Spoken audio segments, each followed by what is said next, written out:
Talking about? What we talking about? I can do this all day. What we talking about? What we talking about? What we talking about? I ain't feeling what you stand. What we talking about? From time to time, every set of brothers argue. You gotta listen in to get a glimpse here from our view. I finish every debate that I'm in. Gonna start it up. Same time tomorrow, we run it again. Ain't no stopping us. What we talking about? What we talking about? I can do this all day. What we talking about? We talking about? What we talking about? I ain't feeling what you saying. What we talking about?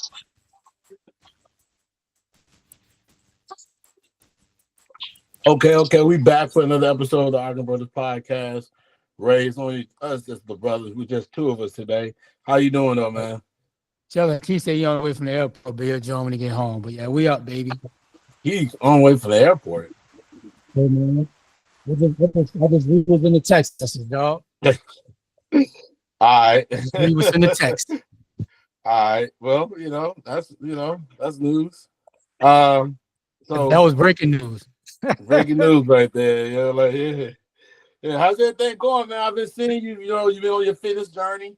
You know what I mean? Okay. Giving motivational quotes on a daily basis, man. How's it working? And I'm down 90 plus since COVID. It's a blessing, man. If honestly, bro, I don't think if it was for COVID, I probably wouldn't be on no fitness journey like that. Because COVID happened, I just had so much time on my hand. Right. And I was like, man, I need to do something. And it just stuck, right. I feel good. My wing is a little jacked up, but it's all good, man. When you saying when you're 90 pounds down, which is, man, that's a blessing, man. It's a testament to all your hard work. Like, what's the next phase in your fitness journey that you would like to accomplish now that you've taken the weight down? Because that's leaning yourself out. But then what is the next stage would you like to do to kind of keep yourself going to path? Because for one, how many days a week are you working out? It's like 4 days. It was like 5, 6. I kind of toned it back a little bit. That's get more rest. Because I'm getting up at like 2:30 in the morning during the week, right? So work out at 3, done about 4:15, shower up, get to work about 5:30. So it's taxing on the body getting up that early. But I think the next phase for me is just toning up more, get a little bit more, getting the abs right. That's just the biggest thing, honestly. Any challenges that you're gonna try to prepare yourself for in the future? Maybe a 5K, 10K, something like that. You know what? I really want to do a 5K this year. I gotta look for it. My sister died of a heart attack, so I think I want to do something with the Heart Association. I think I want to do a 5K with diabetes. And I think I can do it. I may not run the whole 5K, but I think I can do it. I hit the ground pretty. Starting point, right? Yeah, I think I can jog the 5K. I may walk a little bit, but I think I can do it without a lot of training. There's only like 2.5 miles, something like that. 5K? Yeah. Yeah, I think it's 3.2. Yeah, I think I can do that pretty easy without even really training. Yeah, it's just all a mental thing, right? That's all it is. And honestly, that's all the weight loss journey is, bro. It's more mindset than physical. Right. Right. We talk ourselves like, oh, I'm tired. Oh, I'm busy. Oh, I got that. Like, if you want to make it happen, you'll make it fit in there. Every day. You're right, brother. All right, man. Listen, we normally start with NFL, NFL King. But I think I need you to drop me a little bomb over there. There we go. I need you to drop me one. Listen, one thing that came out last night that we got to start the show with. Luka Doncic has been traded to the Los Angeles Lakers for Anthony Davis and an association of players added with Utah Jazz, also grabbing some of those picks and a couple of players as well. Ray, man, start us off, man. What was your thoughts when you heard about this? Bombshell, man. We haven't seen this type of trade, I don't think, ever in the NBA. We've seen players move. We've seen players leave at free agency, but we've never seen a player in the prime of their career traded to one of the historic franchises that seems to get all the big stars traded in the middle of the night, one of those wink deals, because if I'm Dallas, they could have got a ton more for Luka, right? Luka, 25, been in the league probably 7 to 8 years, hasn't really hit his prime, and to be traded for 50 cents on the dollar, right? And don't get me wrong, Well, AD do you think is 50 Cent? If you think AD is a prime player, I don't think you think that it's 50 cent a dollar. If AD is what we think he is, especially currently right now, if it's in his prime, I don't think that's 50 cent on the dollar. I mean, it's I not like think he not so was much from the playing at an player MVP level standpoint. at some points. Look, not so much from the player standpoint, but the draft capital.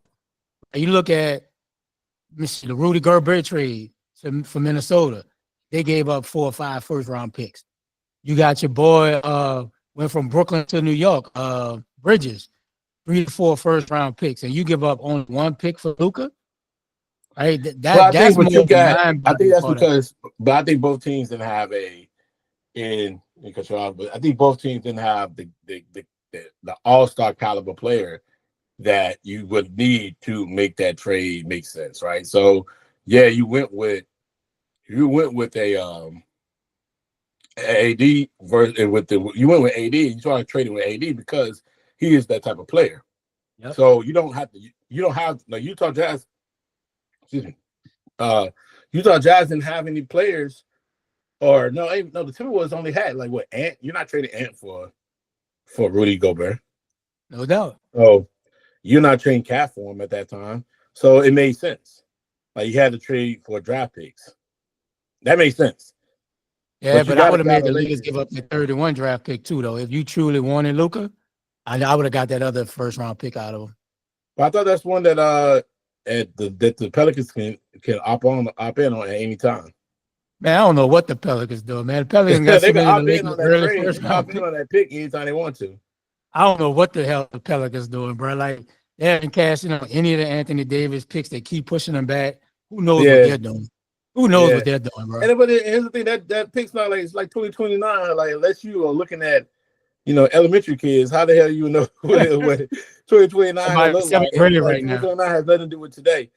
I was more shocked because one, you just talk about the prime aspect. Both players are kind of hurt at this point. So for me on the Lakers side, like, what are you going to do with that roster?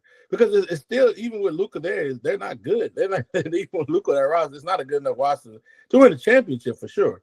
Like, so what are you going to do with that roster when you eventually win 8? Like when Luka start playing because he'll get healthy again, and you're going to have him and LeBron. Like, what are you going to do from there? Like, I've said it before. I'm going to say it even more glaringly now, more louder. I didn't even trade LeBron, man.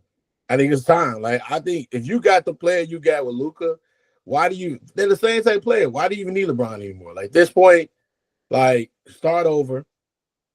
You know what I mean? Like, you're like the 5th seed to the 9th seed is like 3 or 4 games in the West. Mm-hmm. So it's not like your team is playing so well where you're like you're a firm 5th seed and can go up to the 4th and the 3rd and the 2nd seed. Maybe not. But the 5th seed to the 9th to the 11th seed is like 3, 4, 5 games. So you can go on a losing streak, and now you're out of the playoffs. Now at this point, go ahead and say, LeBron, where do you and your son want to go? We'll send you there. Not him and his son. We'll send you there. And at this point, go ahead and trade LeBron, get LeBron up out of there, and let him go where him and his son Bronny can go. Let them go where they want to go, and then just go from there. I just don't see the point at this point why you would keep LeBron there when knowing that you just traded AD, and they were just grumbling about bringing in somebody who could help them.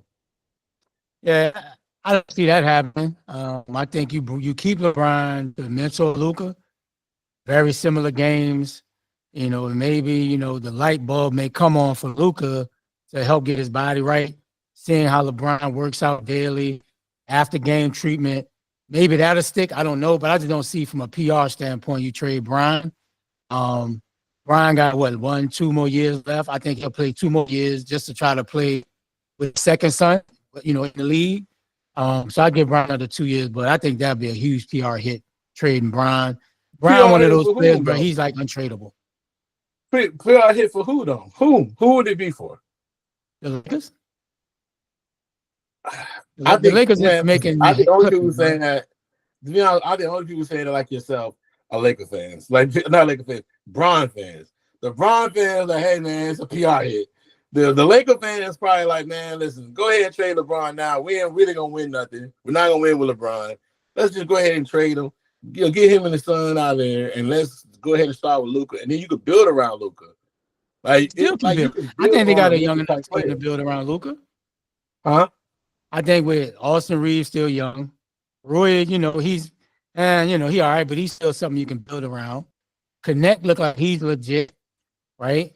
I just think they need to get a 5, and I think having that other first round pick, it's enticing to some team that may want to play. Maybe you get Kessler out of Utah, maybe you can go Miles Turner out of Indy, or you can go, get a couple second round picks and maybe get Clint Capella out of Houston, right? So I think they can still make some moves, but look at the West. Do you think the West is that deep and strong to where you don't think of a healthy Luka, a healthy LeBron with the roster that they have? You don't think they can compete? Because I don't No, think Denver's that strong. no, no, Memphis, you don't know. They're rolling. Houston, no. I don't. I they don't. I have a don't. nice story. I don't think that with LeBron, and Luka, I don't think that they can compete in the West. I don't think they can beat OKC. I think they can't beat even Houston. I think they can't beat Houston. They're too deep and talented. Um, I'm trying to look through. Memphis would be a good matchup for them, but it was better because I mean they can compete in that matchup, but it was better because they had AD, and AD was the one matchup that the Memphis Grizzlies could not handle. I think when you have Luka and LeBron, I think they can handle that matchup because it's just those two players.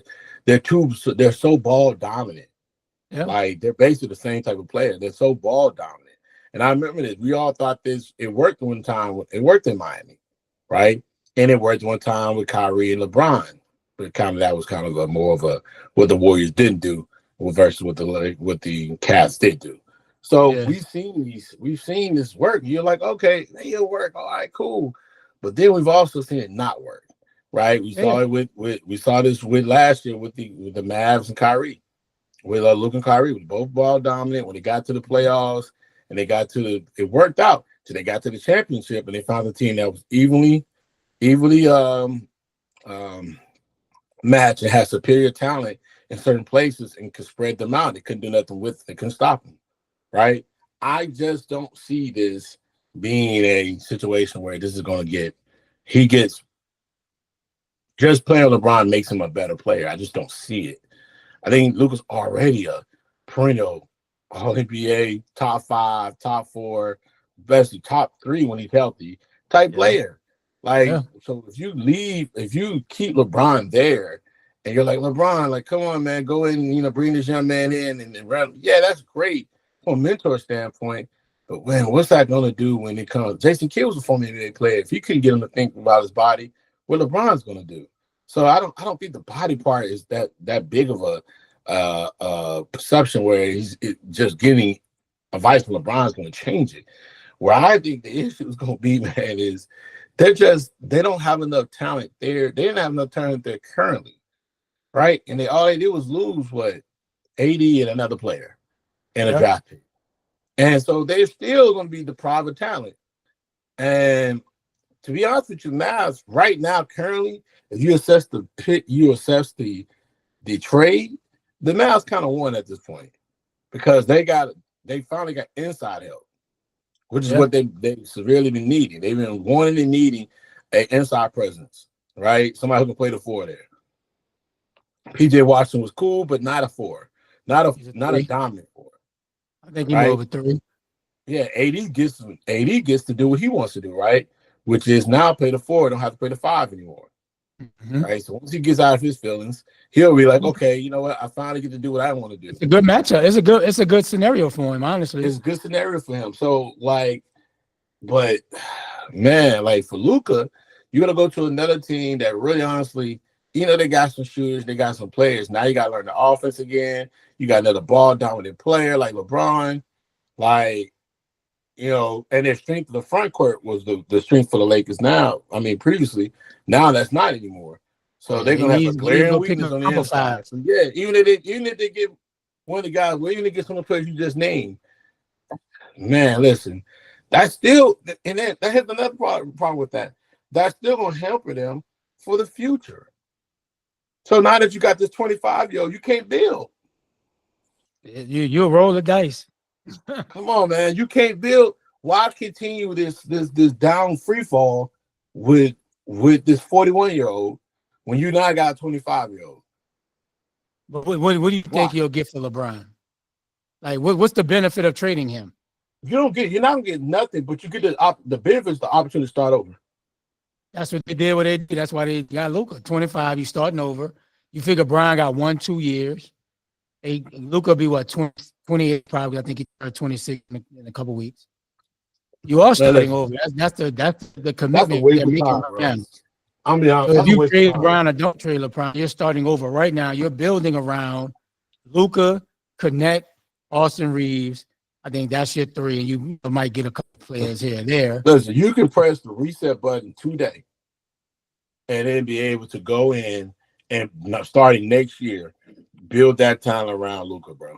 I just don't see the point of continuing this free fall of the Lakers organization where that's all you. If you tell me that's all you do, want to compete for championships, I don't see the point of us sitting here acting like bringing in another like a superstar talent like Luka, and then bringing in some more little players just to fill the role for this season. That ain't gonna make you no championship team for this season. I just feel like if you get rid of AD and you know that's your inside presence, and you still don't have a glaring hole there, I think it's just about time to get rid of all their roster, bro. So, like, I don't know. I think you go to listen. If I was the GM, I'd have been as soon as I made the trade and LeBron heard it. LeBron was seeing a call coming. I don't know if Rich Paul was at that table, but he would have seen a call coming in from his agent right then and there. So, hey, listen, Rich Paul would have went crazy. You trade two of his max players. I would have said clearly because they didn't know. Rich Paul didn't know about it. So nobody seemed like they knew about it though. It's like I would have said I'd be on the phone. As soon as that call would have went through, I'd have been on the phone. Like, as soon as Trey would have went through and everybody got the news, I'd be on the phone with Rich Paul. I hope you had been at that dinner. I'd be on the phone calling. Like, hey, I'd have been like, hey, so I know y'all just saw the trade. We moved AD to the Mavs. I know you're with LeBron right now. Can you go ahead and put it on speakerphone? Hey, Bron, where you want to go? Like, let me know, like, right now, where you want to go, LeBron? Like, what? Yeah, where you want to go? Let us know. We'll give you 24 hours. Let us know what team, put a deal together. Let us know what you want to do. We're going to go ahead and start it over.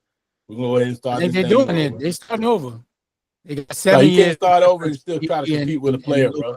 You can't do both. You either got to press a hard reset or you. The Lakers not doing that. We talked about the Lakers doing a hard reset for years, and I know they don't. That's the problem. Years ago, that's the problem. Yeah, it is a problem when you try to band-aid it each year, try to make craze. But when you got LeBron, bro, it's championship every year. That's what you try to shoot for. It ain't. That's the problem. People don't want to be real and tell the truth. It's not championship every year. They're not winning every year. They're not competing for a championship. They get barely. We're still living off them going to Western Conference Finals, which they got swept. Like, we're still literally talking about it. Like, yeah, when they went to Western Conference Finals, bro, they got swept, bro. Like, at the end of the day, I think people that year thought the West was more than what it was, and it really wasn't. It's really a one, maybe two team situation. That's what it was. It was not really everybody's out here, but no, it was really like two teams that did their thing. The rest of them were like just out there. You don't think the West is wide open this year? It'll be wide open if no. I think it's wide open like if OKC has the injury. that's what it is. It's okay. It's okay or nothing. The winter side coming out the West. I don't think the Rockets are. I think the Rockets are too young right now. I think they're good. I think they're too young.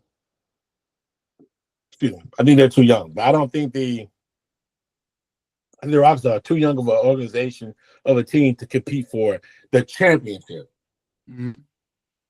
But It's OKC, and then it's everybody else. Do you think they could have got more for Luka, Alice? It matters how bad you want to look out of there. Because it seemed like it was a wink deal. You know, Nico over in Dallas, Nike, Palinka, former Kobe agent. You know what I'm saying? Like that whole deal, it seemed like it's just like one of those wink deals. But I think they could have got way more for Luka, way more. But like you said, know what? You never know. do you get back from a perennial all-star and defensive player like a caliber of AD though? I don't know if you get anything because I think what is he? Luka's up for super max, right? He's not gonna be able to get it because they trade. Yeah. So he can be free agent in 2026. Yeah.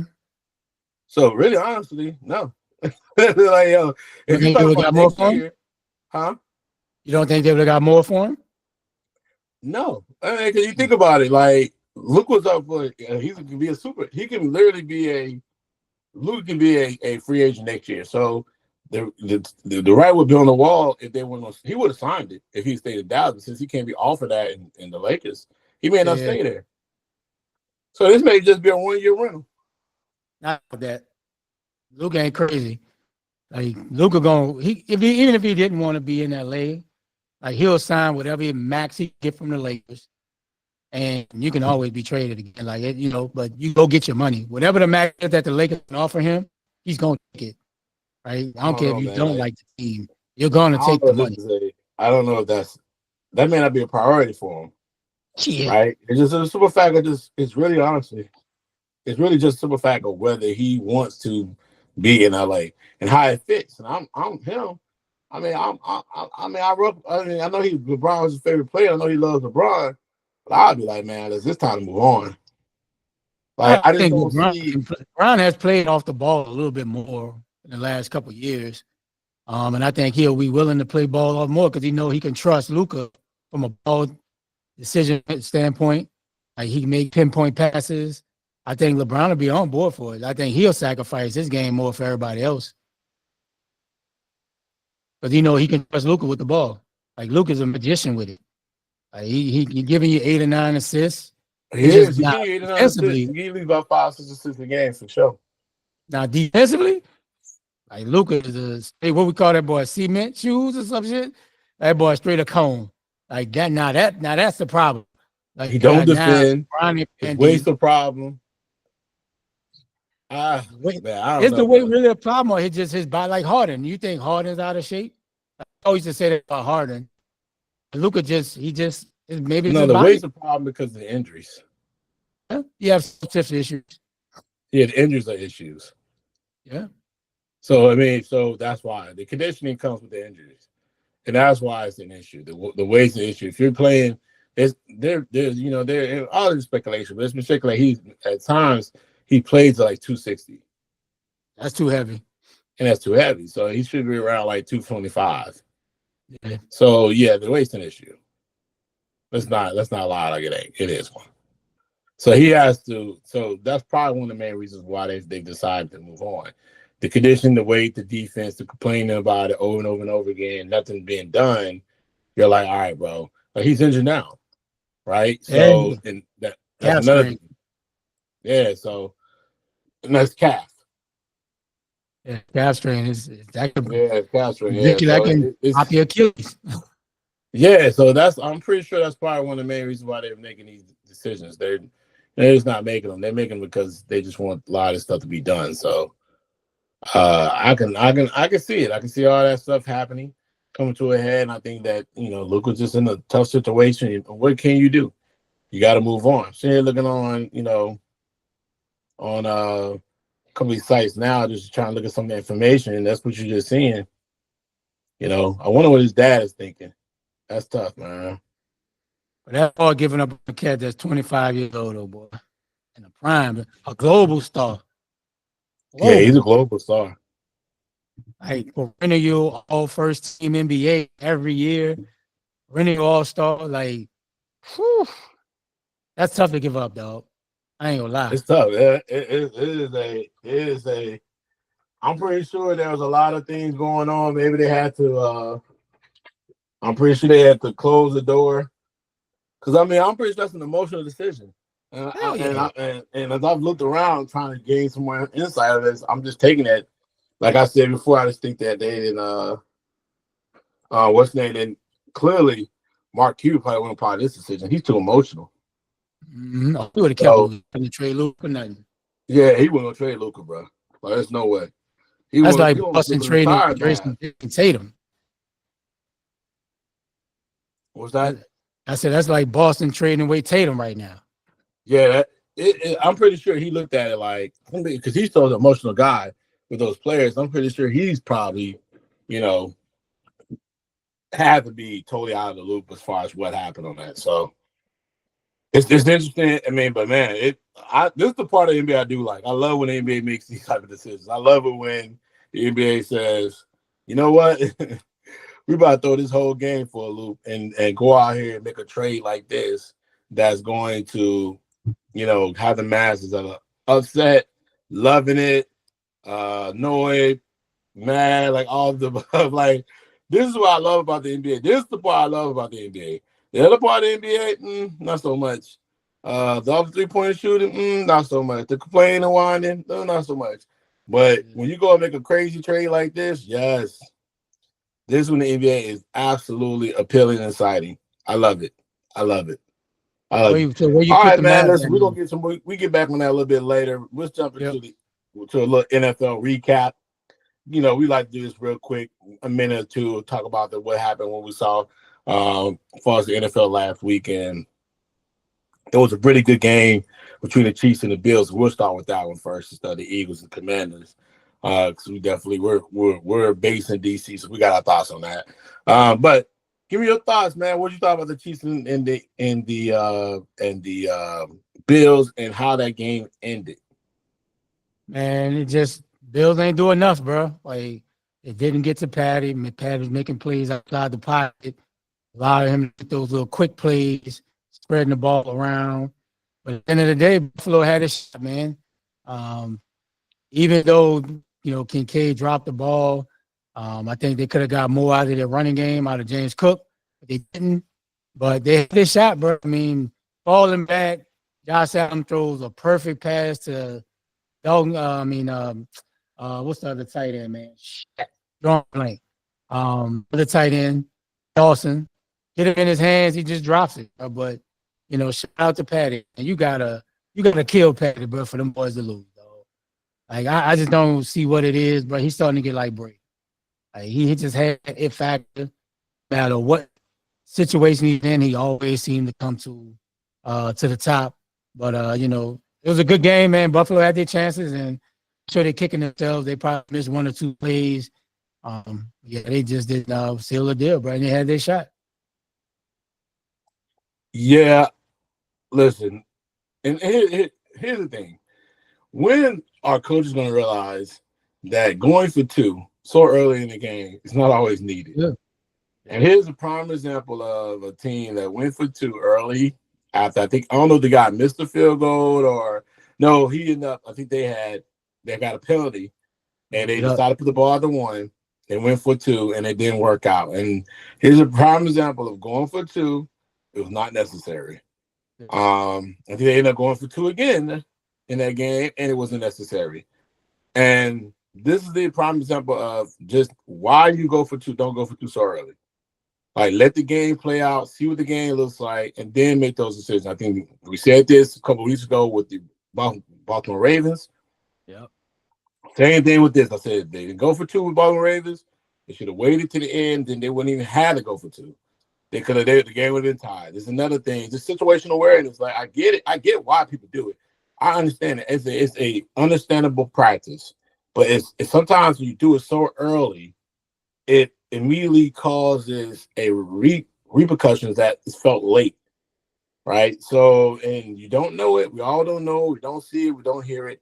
But when it happens, then it's like, man, why did that happen? This is a prime example. They went for it early, and now it affected the rest of the game plan, and they had to rush. And unfortunately, they ended up losing the game by 3. But I thought the pass, and we were talking about that play. I thought the pass that was the look that they gave I thought the pass Josh threw was great, but it was an easier pass. I think it was to number 10. I can't think of his name. Oh, Shakur. I think it's Shakur, number 10. Yeah. 10. Yeah. It was a part. He ran like a little over route, a little where he faked like he was gonna come across the line, and then come from the backfield, come behind the line, and come around. Then he like a little jet sweep back to the other side. He was wide open. He was wide open in the flats. I think if he would have read it early, threw it early, that was a first down and more because everybody dropped back. That was a wide open play right there. But you're right, Brady just did not run and cook enough in that second half, especially in the fourth quarter, for them to win. James Cook was their best player. He was really out. He was balling out there. They should have kept giving him the ball, feeding him more. It's crazy, like, why these OCs that go away from the run so quickly, I have no idea. It don't even make sense. Like, they with Baltimore, same thing with him. He went away from the run. I don't know why these dudes don't use the run to just continuously keep setting up the game plan so that because you're a run first team. These guys get into the red zone and just be like, okay, quarterback, go do some incredible stuff. No, dude, keep running the ball. That's what you've been doing.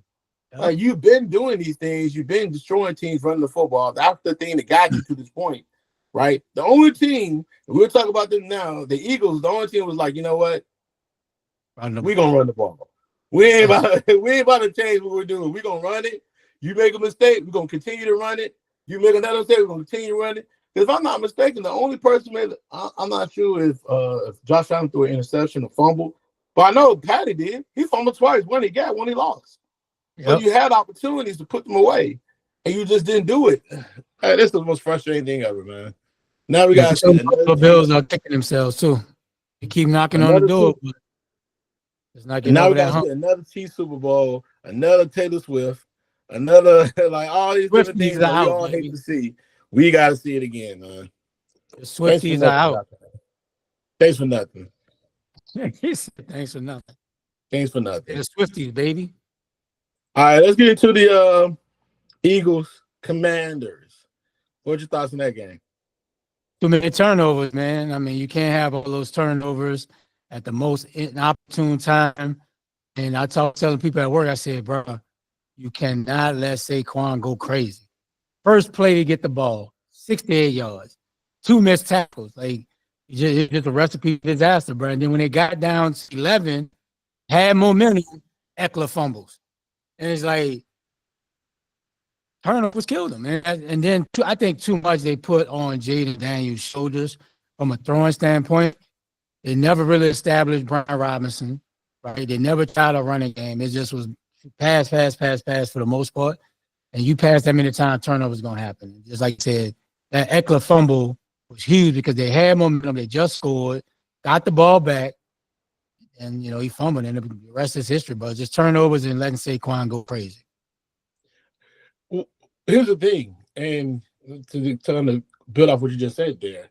So, I don't know if people – I know a lot of – because Keon, who's a Jaden Daniels Homer president fan club, will always send us these things about Jaden. Look what he did. But what the key thing that you stated, that a lot of people wasn't stressing enough, is you watch the game against the Tampa Bay Bucks, you watch against the Detroit Lions, they ran the ball really well.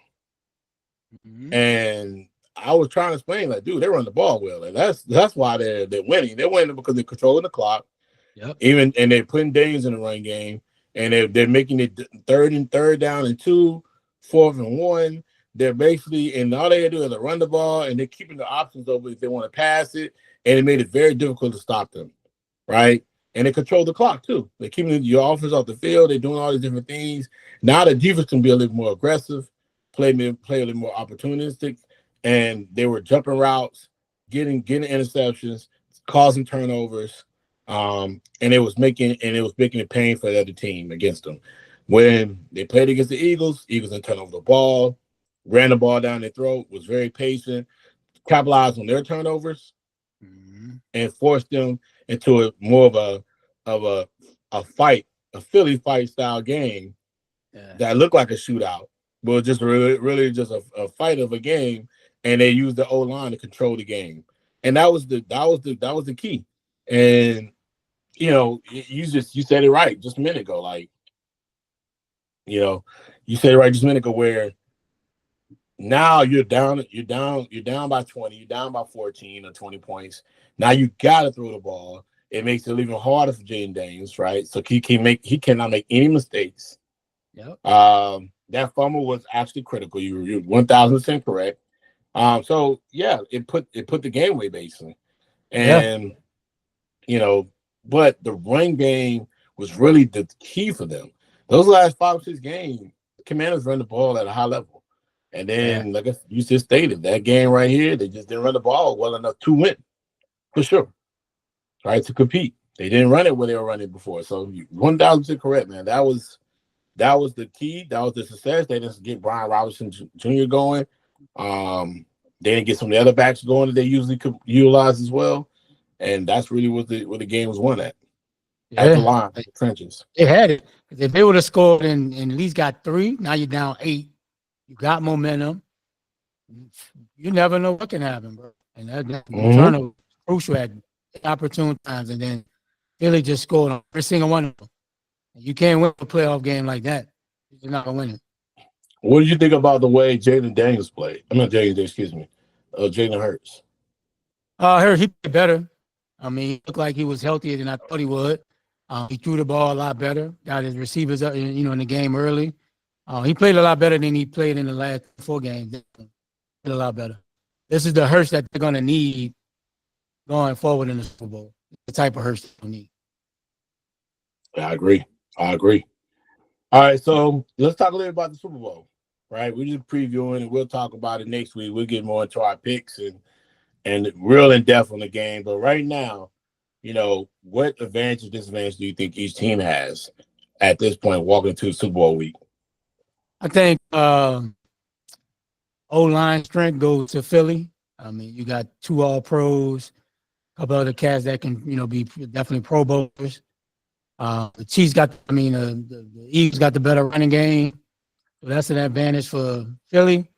Kansas City, they got a cornerback, I think, that can stop A.J. Brown or Smitty. McDuffie is playing well.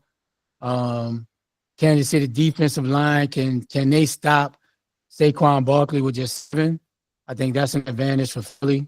I mean, both D-lines are strong.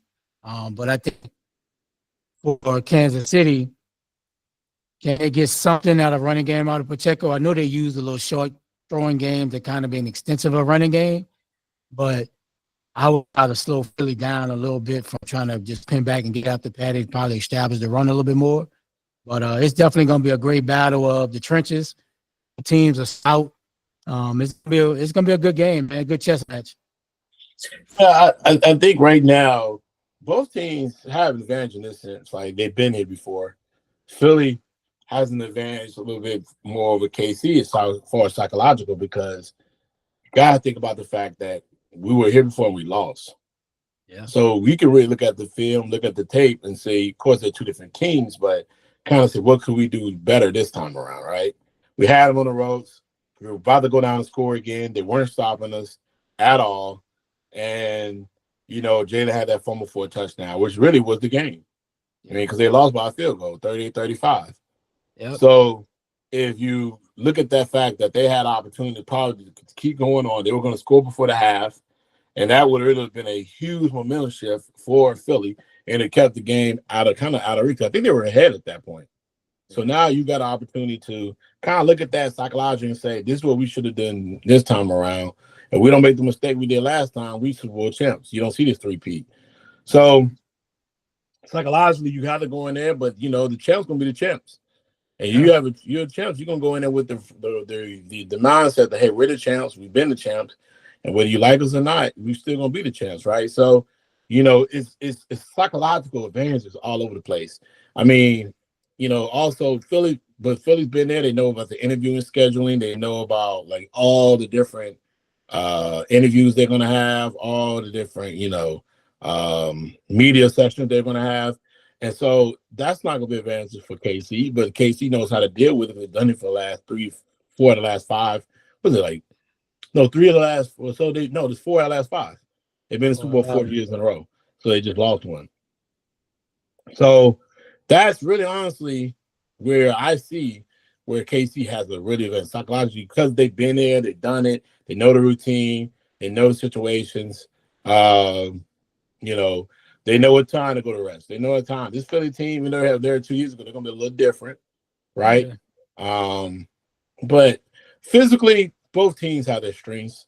You know, everybody knows Philly O-line is gonna be a strength, and their D-line is gonna be a strength, right? Yep. The one thing I will say, I'm interested in seeing is this young Philly secondary against the KC receivers. Yeah. You know, I want to see what Mitchell's going to do in this. Blankenship, the kid from Iowa. You know, we know what Slade. He was here 2 or 3 years ago. But those three guys who weren't here last time, right? I'm interested to see what that's going to look like with those guys because I think they're a much better secondary than they were the previous time they played each other. Absolutely. And so that could be a strength for both for what Philly's come through. Like, hey, we didn't have the same secondary last time. Yeah, y'all put up 38, but because the secondary wasn't really that good. Yeah. Now we got a chance. But then Patty can say, well, I've always tortured your defensive coordinator in every defense he's ran. Right. So when he was at the Broncos or wherever else that he played, he was like 8-0. Well, like 0-9 or 0-8. And big fan, Joe. Like, bro, that's another thing. Now, if I'm here, I'm like, yo, that's another thing you can see. It's so many different angles to this. I'm excited for the Super Bowl. I don't really want to see KC again. I hate that KC's in it, but I'm excited for the Super Bowl. It's gonna be a good one. All right, man. Let's get into the thoughts of the coaching hires that you've seen with the Jacksonville Jaguars, New York Jets, Vegas, Bears. Which hire did you like the most? I think Ben Johnson. I think he's the hot, hot guy in the last 2 years. I think he goes to a situation in Chicago where the cupboard is not bare. You got a potential dynamic quarterback in Caleb Williams. Swift is a good change of pace back. Then you got the other guy, Roschon Johnson, as your power back. Kind of similar to what they had in Detroit with Gibbs and Montgomery. You got 3 receivers. Doom McKay, he can take that next step and continue to be good. DJ Moore is an all-star caliber. What's the got out of San Diego? Keith Allen, savvy veteran. So the cupboard is not bare from him. Whereas most times a lot of these OCs go to these bad teams, they don't have much. But Chicago, I think, is the best situation and the best opportunity for Ben Johnson to succeed. He has a quarterback. That's the starting. You got no quarterback, you got no shot. Other vacancies, who's to say what's going to happen in Jacksonville? Jacksonville don't have a horrible team. It's just Trevor Lawrence hasn't taken any next elite step that they want him to take. So hopefully the guy out of Tampa can do something with him. I'm not sure what the Raiders are doing, honestly.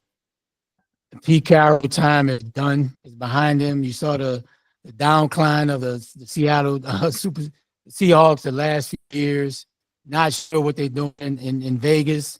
I would have went a whole different direction. They had a number of candidates out there that they could have gotten. They didn't. So it's going to be interesting what the Raiders do.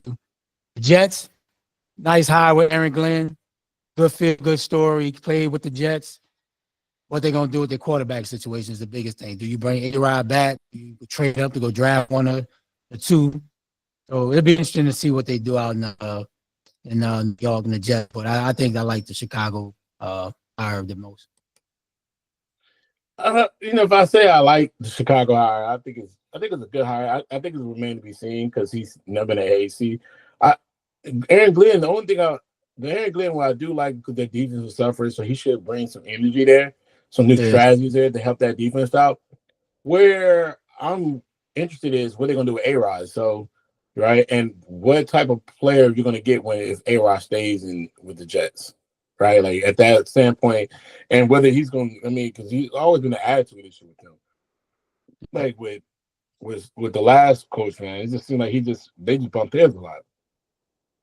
And this coach, I think Eric Gibbs got to set himself up, right, for thinking to himself like, hey, man, I can't see him weak. I'm the AC. He's already got Steve Weeks as his DC. He's got to find his OC.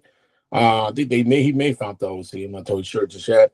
But that to me is those are the things I'm talking about where you're gonna have to you're now gonna have to align yourself as the AC. You gotta establish a respect level at a certain point. Like, hey man, listen, you can't get past that level of respect that I think and A-Rod tends to go past when he's talking about players, talking about coaching.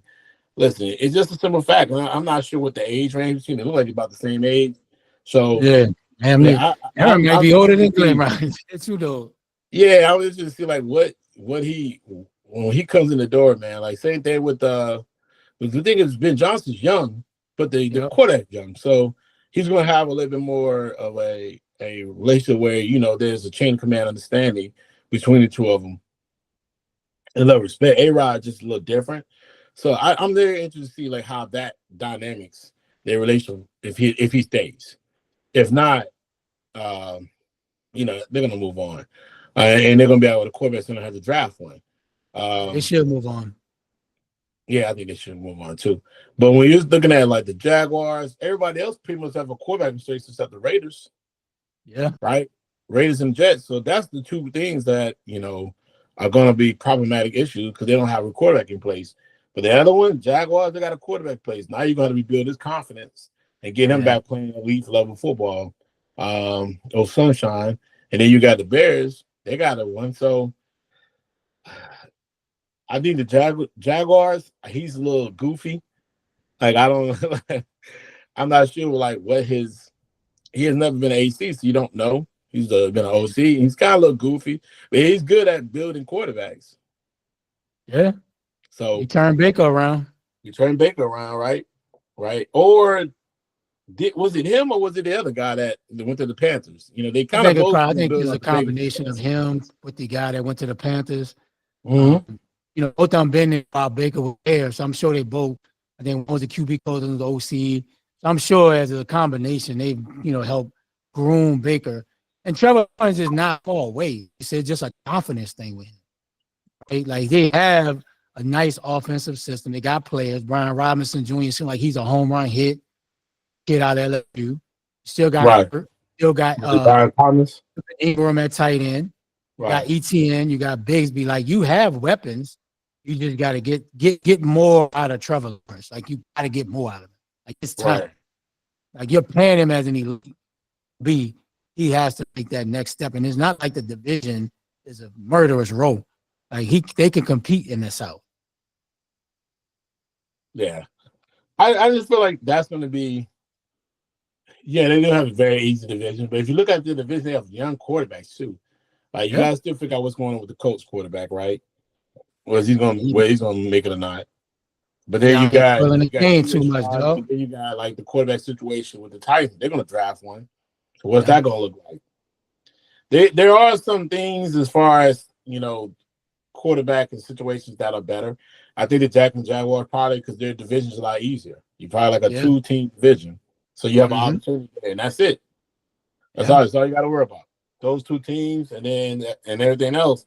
But when you're we were Aaron Glenn, and you with the New York Jets, you still got the Patriots. Of course, you're not worried about them right now, currently.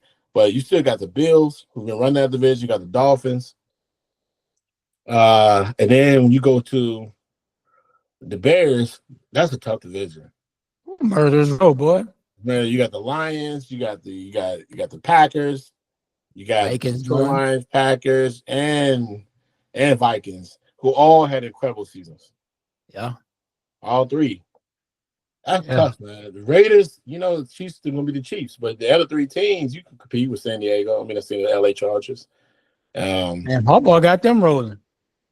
Yeah, he got them rolling, but still, you still got some opportunities. Then you go Denver. Denver's playing well. Oh, Knicks did. Sean Payton got him on the upset. Yeah, got him playing well. So he had some tough situations, man. But good luck to them.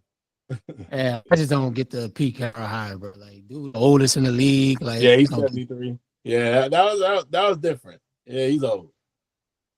He's old. You just gotta find some stability. Like, how much longer do you think he's gonna coach? And then you got a coach in the next 2 or 3 years. I think coaching may not be a problem. He probably be coaching till he die.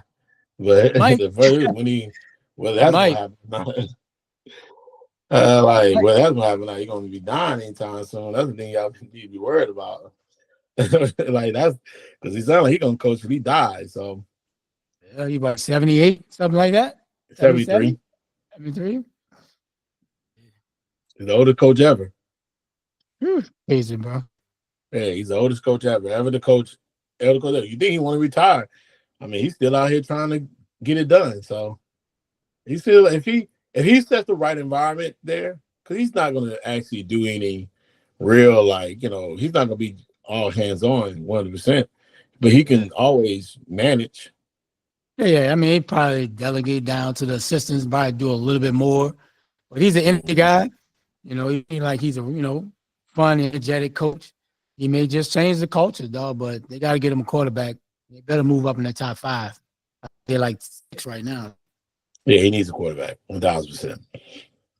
And then they look like there's some good ones. Oh, the Senior Bowl show. I mean, Jackson Dart's like he's coming up the draft board, and that helps. So now you don't have to focus so much on trading up if you want your guy, right? Normally you have to trade up if you think just the two top quarterbacks are head and shoulders better than everybody else. But if Jackson Dart's where everybody say he is, then you got a guy maybe at that third slot that you can go grab at 6 that you don't have to mortgage your future.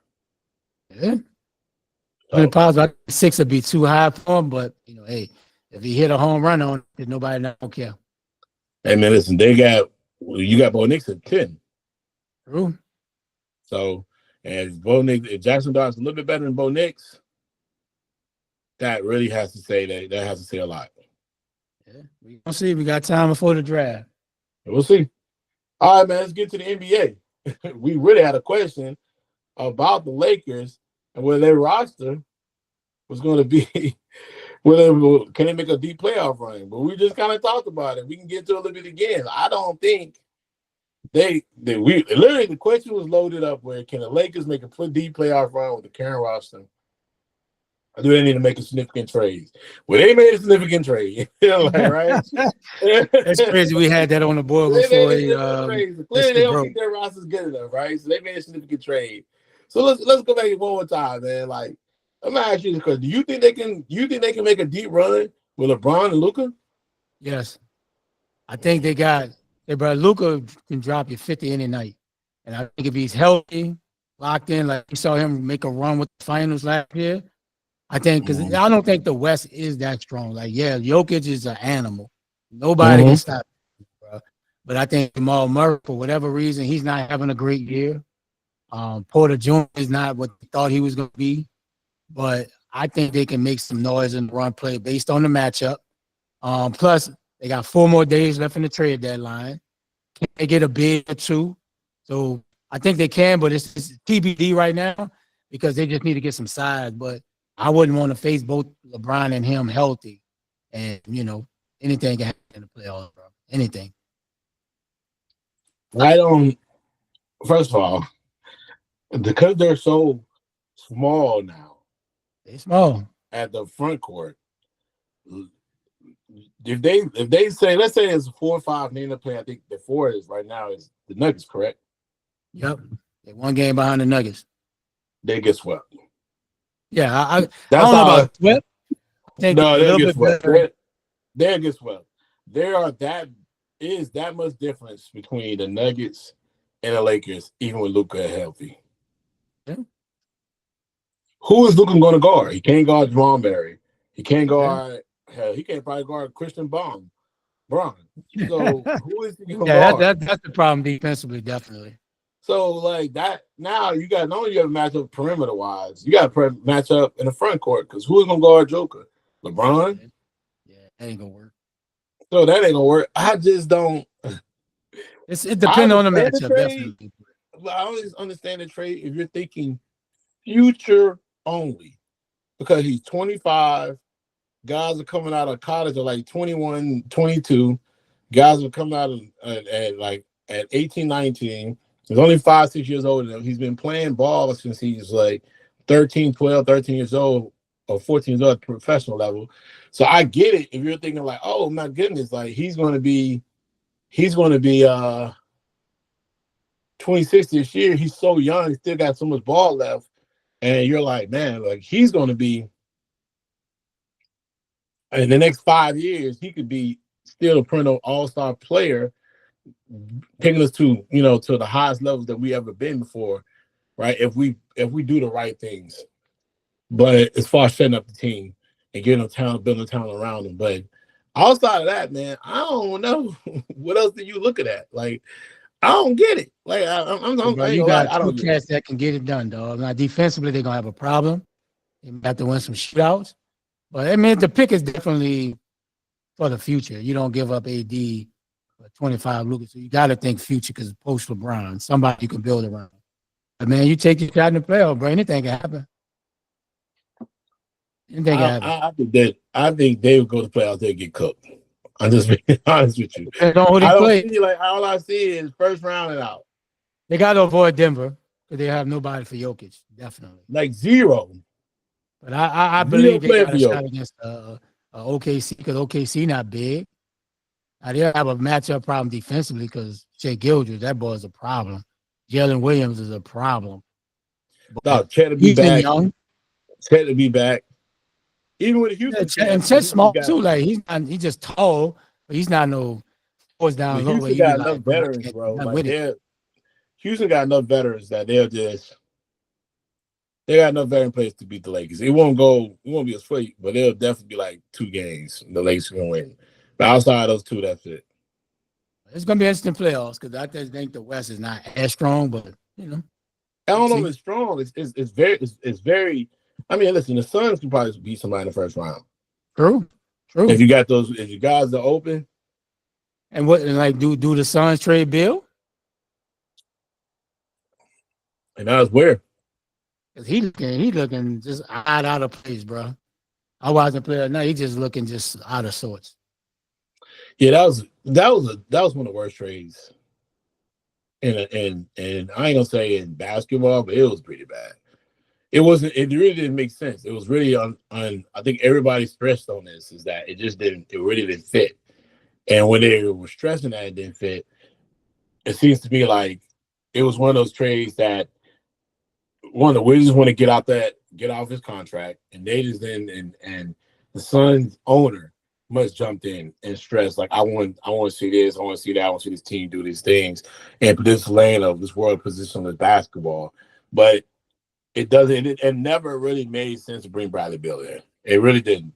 You needed a point guard. You needed someone. I mean, they had already shown when they played the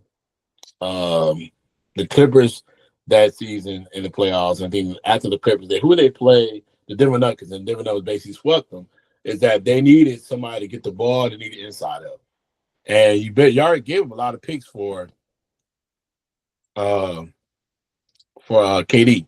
So now you're behind the 8 ball, and you need to really get bigger, and you need to get better a ball distributor. And they didn't do that neither way, and they're struggling.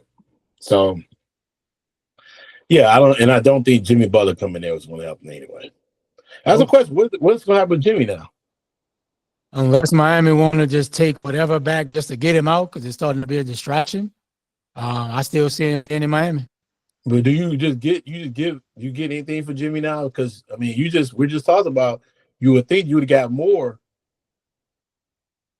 for Luka. You think you would have got more for Luka. So do you now just take the deal on the table for Jimmy, knowing that because Luka just got what he got? I think prior to all these trades, you might have got something for Jimmy, more than likely. But now teams know you're desperate. I'm not going to offer you too many first-round picks for Jimmy. Right? Like, why? If not, I'll try to begin in the offseason. It'll be you'll have the 1 year left on the deal. But I'm not about to give you everything, knowing you desperately trying to get rid of him. But I still see you being in Miami. You got 4 days left, unless they just take whatever, just to get rid of the headache. Because right now it's becoming a headache. Even the players are getting tired of it. They should be. All right, man. I'll be frustrated if I'm a player. I'll be frustrated. Yeah, Jimmy needs to make them. They need to make a move now. At some point, don't get close to the trade deadline. Go ahead and make a move. It's time. It's over. Move on. Take what deals out there because now with the Luka trade, what are you holding up for? Yeah, no reason. But people like shit. If Luka only get this, why we gotta give you multiple first round pick, For a 36-year-old Jimmy. 34-year-old player. Yeah. That wants a new deal and making $55 million next year. Exactly. All right, man. Let's get into this Boston Celtics. What do you think about their chances right now, winning the championship? Are they still the biggest threat in the Eastern Conference? I think so. They're just going through the motions right now. Every teams have their ups and downs coming off championships, multiple deep runs in the playoffs. I just think they got their sea legs under them right now. I think once we get after All-Star break, kind of winding down close into the season, I still think they're the cream of the crop in the East. Definitely one of the two favorites to win the NBA championship. The Knicks are going to have something to say about it. Cleveland, I think those are their top two contenders to give them a push. But I still think Boston got enough star power and defensively to come out of the East. But I think the Knicks, we're my number one team to give them problems. You think Cleveland got a chance? Yeah, all right. It's a good story. But can you trust Donovan? Story? Can you trust Damn, Cleveland's Garland? a good story? Is that what you said? I think it is because we've seen Cleveland have good seasons before. They get to the playoff and underachieve. Either whether it's Mitchell struggle or Mitchell have a great series, then Garland struggle. Like they need more Garland, Mobley, and Spider, all three playing well to make a real big noise in the playoffs. They had a good season last year, and Boston damn near swept them. Yeah, so I think they were need the same team, different coaching, right? Different coaching team. Different coaching matters. But at the end of the day, bro, NBA is a players' league. It is about players on the floor. I don't care about the X and O's. Can you beat that man in front of you? Most of the teams playing pick and roll any goddamn way. So they need Spider, Garland, and Mobley to dominate in the playoffs and to make a deep run. Okay, I can see that. I agree. I think they do. I mean, it really is pick and roll, but it's matchups. Cleveland seems to be a tough matchup for Boston in certain ways this season, right? How they utilize their bench, the young talent. I do think they got a shot.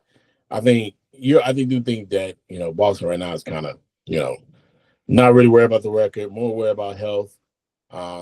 Get through the season without any injuries, significant injuries, and if they want to turn it on, they can turn it on. They do got some real competition though when it comes to like the Knicks. I don't know right now about the Bucks, but when you have a Dame and and Giannis, two of the top two players in the league, top 10 players, man, you have a shot to win a series. I don't know if that can continue, but you have a shot to win a series. So that right there is something I can see, but I'm not sure. But, I do think I'm like you. They're going through the motions. The biggest threat right now for them is themselves, just making sure they're not complacent and that, if they just keep pushing the can down the road on trying to get better and not realizing that, even though you're going through the most, you still want to compete and show teams, hey, we can still flex our muscle when we want to. I've noticed a little bit of, they tend to overshoot the three now. They focus on the three a lot. And they're getting pushed around a lot against some of those teams too. I watched that against the Houston game. The Houston pushed them around. Yeah. People with spade and spade. They basically said, we don't really care about y'all winning the championship. We're young. We're exciting. We're tough. We got a coach. And that coach came in and did what he wanted. Yeah. And so that's something you got to be aware of the physicality of the game and being such a finesse team, right? That, you don't fall into that trap of being too finesse and play one of these teams that got something out there and, and being physical and don't care about nothing what you got going on. And they show you. That can become a reputation. And when you get in the playoffs, everybody try to take a bite of that. So very be careful. But, yeah, I agree. They're just going through the motions. What's your thoughts on what's going on with Zion and Brandon Ingram? What do you anticipate is going to happen in the next week between those two players? Nothing.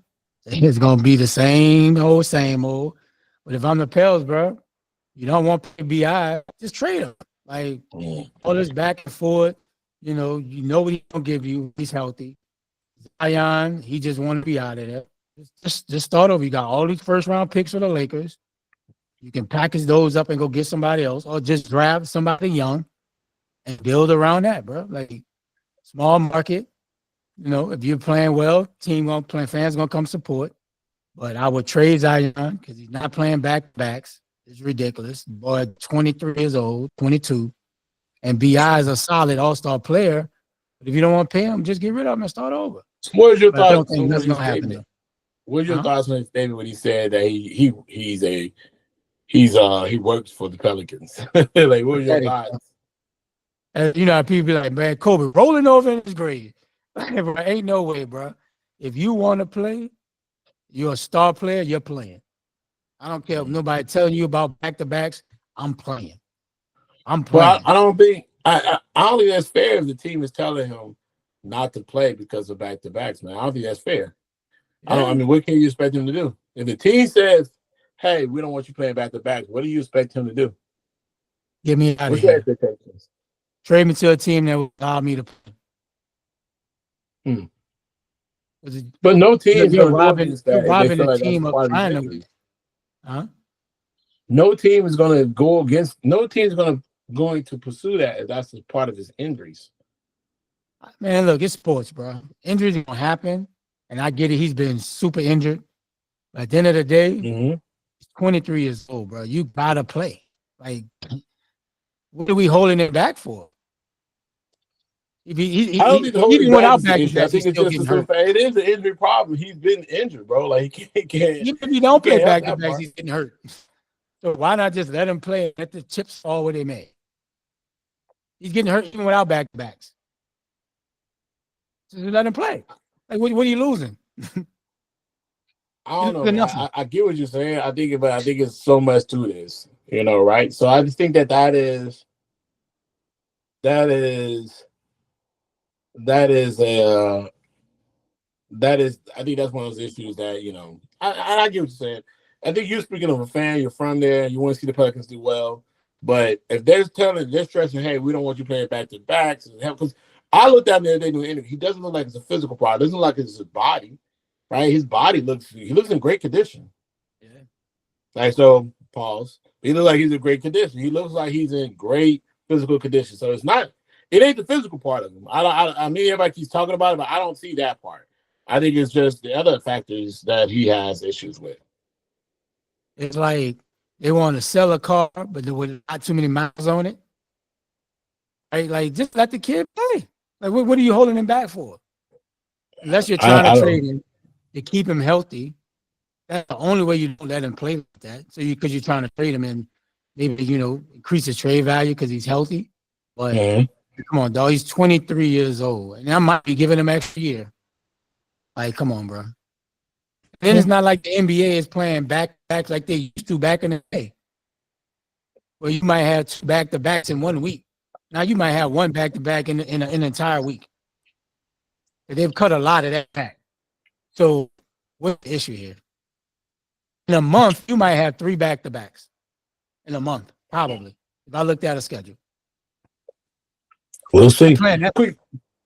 Quick little note right here, right? So as far as we always do this in real time. I'm sitting here watching, not watching, but I'm sitting here looking at Twitter as well. And there was a NBA insider at Sports Ritter with some insights on how the Lakers got to this point. And LeBron is statement saying LeBron had grown frustrated with Anthony Davis. I don't know why. And LeBron refuted that on Twitter, saying, "You a effing lie." Right. I mean, why would we get frustrated? AD has been healthy the last 2 years. Right. All NBA player, give you damn 28 and 13, 2-3 blocks. Like, what's there to be frustrated? Now, you'd be frustrated maybe with the organization. They're not giving them maybe a big or two, whatever. But there's no reason to be frustrated with Anthony Davis.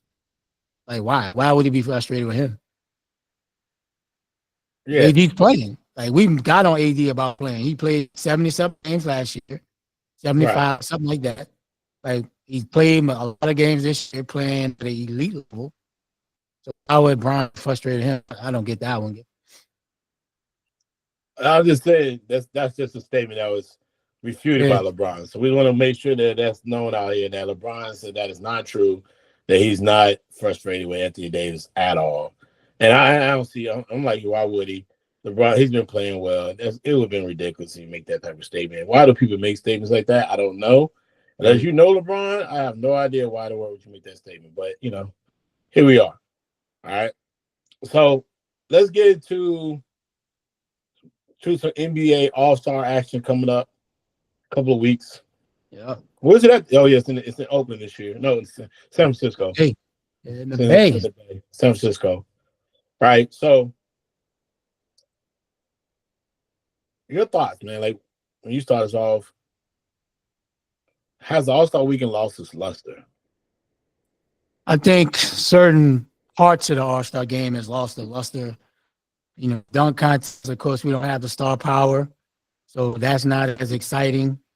The NBA has really become a 3-ball type deal, so that's more prevalent and more exciting than the dunk contest.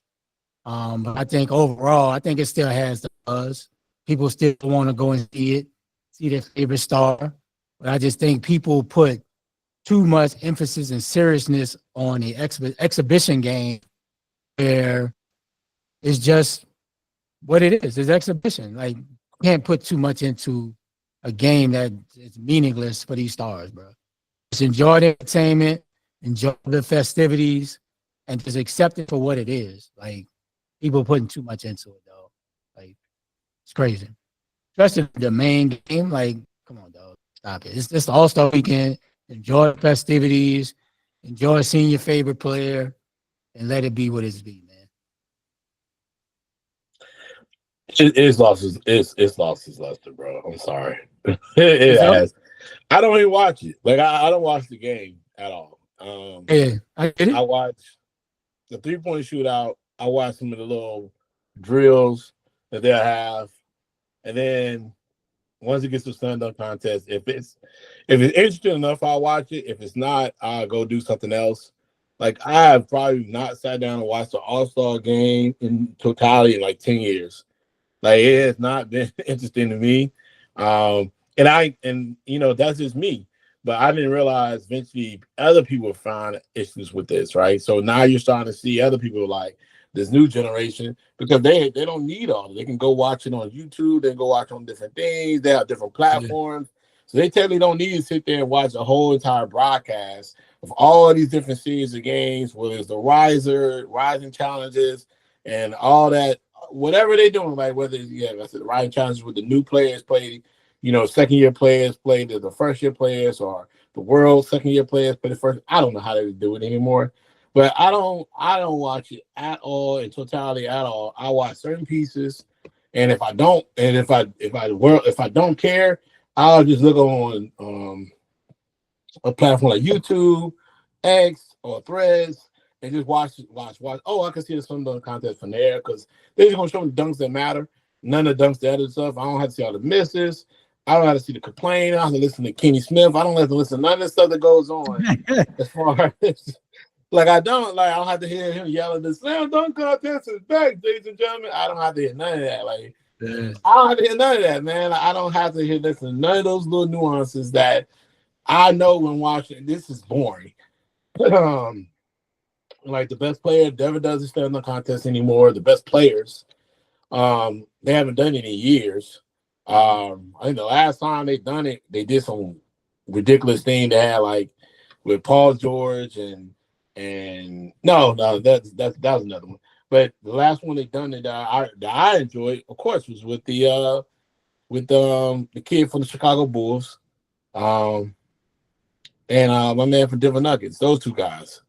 Oh yeah, Aaron Levine, Aaron Gordon. Aaron Gordon, and what's the other guy's name? Zach LaVine. Yep. Other than that, man, it's been boring. I like the fact that they got the kid coming up. He's in the D League, so it makes it even harder because you don't really get to track him through the season. Yeah, so you don't really get to track him. His name, yeah, you don't get to track him through the season, so that kind of makes you lose less of his story. So his story only comes out with his slam dunk contest. So there's no nuances throughout the year that you can watch him and say, okay, no. So whether he's in the D League or not, whether he's on a regular season on a team, you don't get to track his story. That's why it's imperative to have superstar players, or at least star players, so you could track their story. Like you need a Ja Morant. You need Ja. You need Zion. it gets Ja. That's what you need. You need that. That is a compelling story. Two of the top two players, Zion and Ja, going back and forth in slam dunk contest. Epic. Nah, you can't beat that. I hate it. I hate it. I don't watch it. It's boring. I hate it. And our next question would have been like, how can you make the NBA make the All-Star game more competitive? But I don't. What can you do to make the game more competitive? What can you do? Moolah, How much money baby. you make? Some of the dudes make 30, 40, 50 million a year. What they gonna get away? The hell of money they give it, they probably give it to their staff, their friends, their cousins, their mom. Listen, let me see. So if you give $1 million per player for winning, I bet you money they play hard. Because I don't care how much money you got. You give me $1 million for one game right off the break. I bet they play hard. Why do I have to? You're already making 180 to 185. Yes, but I think they will play a little bit hard if you raise the ante of the money. Why do I have to pay you more money? Everybody wants money. Everybody wants more. Why do I have to pay you more money? You're already making like 40, 50 million a year. I mean, bro, money motivates a lot of people to do the things you think they won't do. That's ridiculous, bro. I can't rock with that. It is, but at the end of the day, bro, it's an exhibition. I think people are putting too much into it. Just accept for what it is. You watch or don't watch, but just call it for it's an exhibition game and let it be what it is and move on. Like people would. You want these people to be damn near like they playing for their regular team. Like you're not gonna get that. So just accept it for what it is. Mm-hmm. Okay, it is what it is. Like they complaining, people are still gonna be the arena gonna be packed. Merchandise gonna sell. Yeah, you guys on the marketing factor. You're always gonna have the. You're always gonna have. I mean, only time it's gonna really affect with those advertising dollars start going. Budget gets smaller and smaller. That's when you're gonna see the difference. Yeah, but just accept it for what it is. It's like exhibition. Accept it what it is.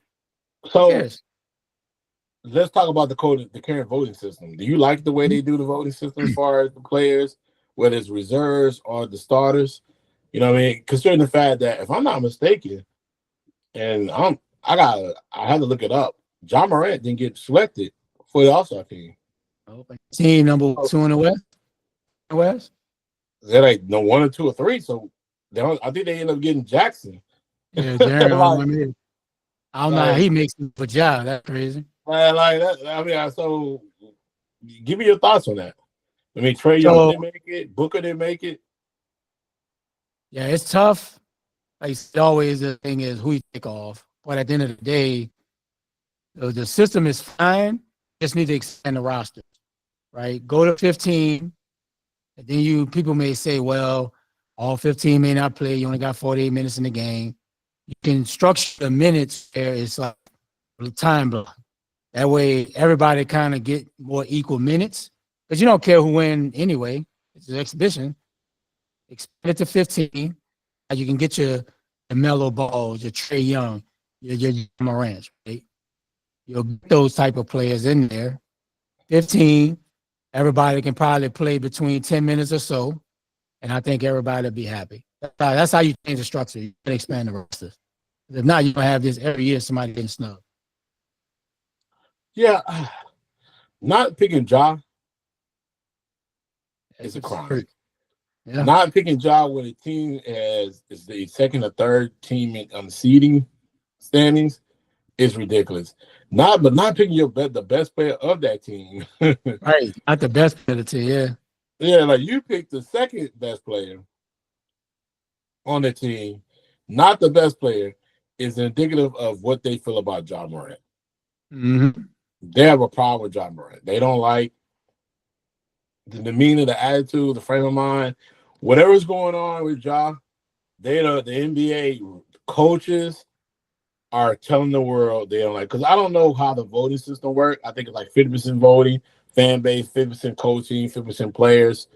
Somehow, some way, they're having the issue with Ja Morant. Yeah. All right. And you would think the players at least vote him in.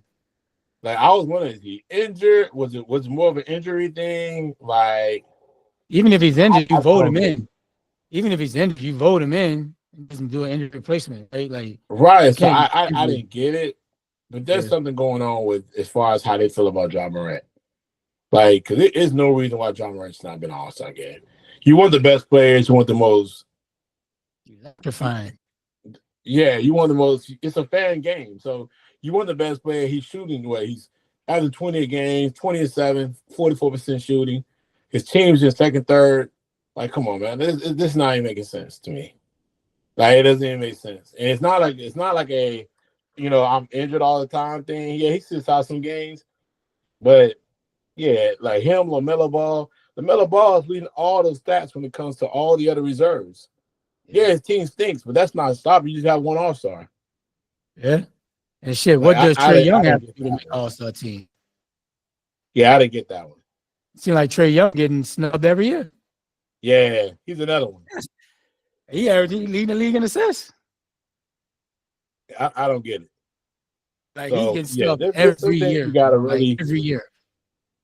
you really gotta wonder. Like, if I'm a player, you really gotta wonder, like, understand what's really going on and what is the perception of you as far as within the coaching sector, because they clearly are having issues with John Morant from that perspective.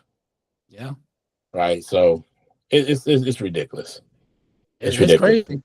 It's crazy. How you not put your best player on the team in the All-Star game? Yep. Let me ask you this last question about the All-Star weekend. Do you think they should think about shortening it? Nah, I just Not keep it the having same. it Like, just Friday, expectations. Saturday, and Sunday. Maybe have it just Saturday and Sunday. Maybe just have it on Friday and Saturday. Why don't they just get rid of the All-Star, the actual game? Hey, I mean, that's when the NFL did it. So anything's possible to make change. NFL, NBA is trying different things. I think this year they got like a 3-on-3 type deal. Like, I don't know what the hell they're doing this year. It's like, I can't keep up, but they're trying different things to get interest. But at the end of the day, and just accept it for what it is, and stop trying to make it more than what you want it to be. And it's just what it is, dog. But I think the players love the 3-day weekend, fellowship, camaraderie. It's good for the younger players. They get their weekend of being broadcast to the world. They can talk about their brand and expansion and all this other stuff. But I think it's good. You can't keep expecting the game to be more than what it is, bro. It ain't like it's the NBA Finals, though. True. It's also just let it be what it is and go home. Or go home. Yeah, I agree with man. that. I got one more question after that. Have you tried your Don Julio and Popeye's chicken yet? I might have to be drunk off of Popeyes. But I don't understand, how does that work? Like, I don't get it. Like, how does the Don Julio? I'm assuming it's in the batter. Is it infused in the chicken? Batter, I guess. That's simplistic, bro. I'm mad at black people even thinking about crazy. that. It's crazy. I don't want to make it a black person thing. Well, I see black people post up. Like, I see people online standing at a Don Julio with Don Julio in their Don Julio. They got the Don Julio tequila bottle, drinking it while they getting their Don Julio infused chicken. Man, that's the most ignorant thing I ever seen in my entire lifetime. Like, I mean, we just out here. Is this what we're doing? Yeah. Is this where we're at as a far society? We gotta be all like Don Julio, Don Julio have to make you act like a Julio. Come on, man. If I'm Don Julio, I'm loving it. I'm embarrassed. I'm embarrassed for the culture. I'm embarrassed for like everything that moves forward in life. When we always talk about progress, this is not what progress you talked about. The Don Julio. Back, no? Say it again. Just setting us back. Listen, 1000%, man. Don Julio make a Julio. Like, come on, man. It make a Julio. Like, let's not get ourselves so entrenched in the Don Julio that we're sitting here thinking about it like that level, bro. That I seen it and I was so embarrassed. I was like, they literally out here. Chicken Julio sandwich. Say it again. You know you're gonna get that Julio chicken sandwich. I 1000% sure I won't. I probably ate at Popeyes and it's been over a year. It's been over some years. It's been like at least a year and a half. Like, I'm pretty sure I've been in like a year and a half. Like, it's been a while since I ate some Popeyes chicken. Like, if you ain't have it at your house already, like somebody else bought it. and I had to and I went in and reheat it. That's the only way I would eat it at this point because I haven't ate Popeyes in I don't know how long. I haven't ate it in how long. So, all right, man. That was our final topic for today. Any other final thoughts you want to bring out before we get up out of here, bro? I think we dove into it, man. The dynamic duo, 2-man show now. Yeah. Well, first I want to give congrats to AJ Wilson for her jersey being retired by the South Carolina Gamecocks. That's dope. That's a good look. Yeah, that's a good look. Yeah. I see online that Bam at the game got the custom suit on.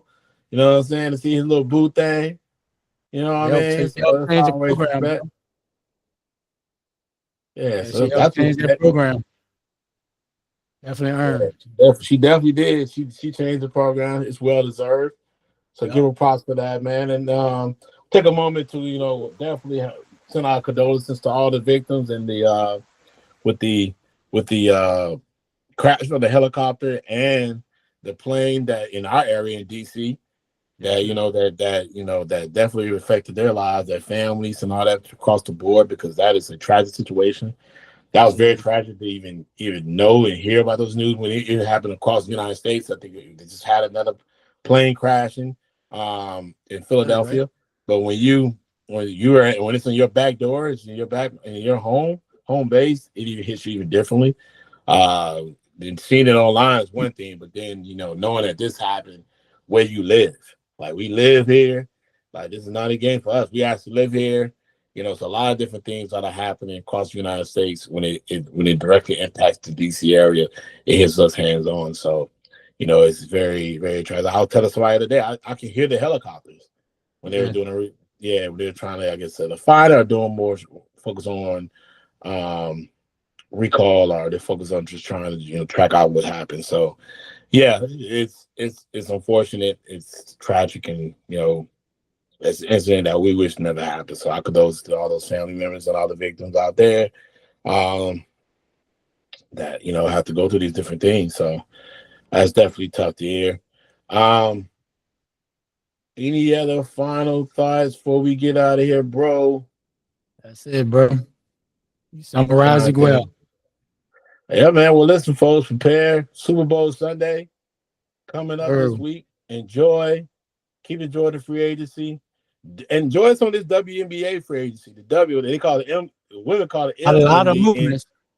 Yeah, women call the NBA. They say they call what women call it. What the women players call? They call it the MMDA, and they have the WNBA.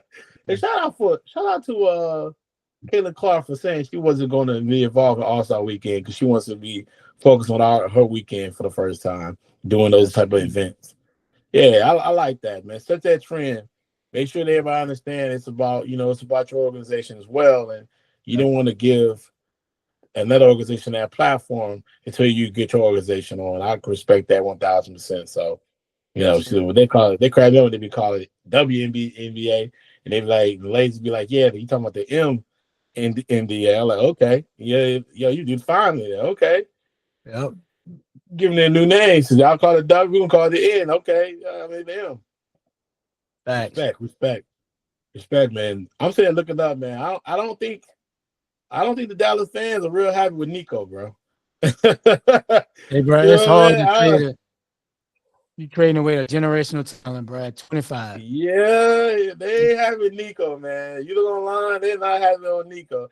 I just think that he is because Luka is considered to be the greatest player to ever play in the Mavs uniform. I mean, even with Dirk being at 20 years, you got dog. This dude scored 70 points in a game. Yeah, Luka's special. You let a guy go and score 70 points in a game. I can see why their fan base are like, bro. I don't know. At the end of the day, winning kills it all. If they can win you think it's a winning factor? Winning gonna kill it all, bro. If they win, they got to chip out of it. How long do you think Nico has before they have to start winning? They got a 2-3 year window. You think he's going to get 2 or 3 years? They got to. I think AD just signed a new deal. Kyrie just got a new deal last year. So you got 2-3 year window. Who? Mavs. I'm not talking about the Mavs. Oh. I'm talking about Nico Harris. I mean, he just got Harris into the role. I think Huh? they're gonna give him a long leash. I mean, new ownership, see how it play out. If, it has to work out. If they don't win, if they're not in the finals by next year, Nico will be gone. It's a good possibility because you trade a generational talent. So yeah. Yes. I wouldn't be surprised if it does happen. Yes, bro. Like I Wouldn't be don't surprised. know. He ain't got his window gonna be, bro. You make that type of trade, it better work out. That's for sure. It better work. That's the term you should be looking for, right? It better work out. Because if it don't, he out of there. Roll. He out of there. Yeah. Now, how long are we gonna have to listen to Keon talk about how Luka and his man, the Lakers are back? Like how long? We're gonna see. How long is it going to last? Because you say he texted me. He must have texted. He just text you directly. Yeah, because I reached out to him. I was like, "Oh, you jumping on?" Because sometimes he don't be probably paying attention to the group text. So I hit him up. He was driving from the airport, but this is what it is. This is gonna get his input next week, real quick. It's gonna be insane, man. I can't wait to see what happens next week when it comes to the NBA. This is compelling TV. This is must-see TV. This is what we need to see. I love it. I love it. All right, brother, man. I think that's the last conversation of the day. Outside of that, brother, I'll give you back your Sunday. Everybody enjoy themselves. Stay blessed. We'll be back next week. Maybe on Saturday, Sunday. We'll figure that out. Just to jump into that Super Bowl special. We're gonna have a Super Bowl special podcast. So just look out for it. And all right, brother, we'll talk to you later. All right, bro.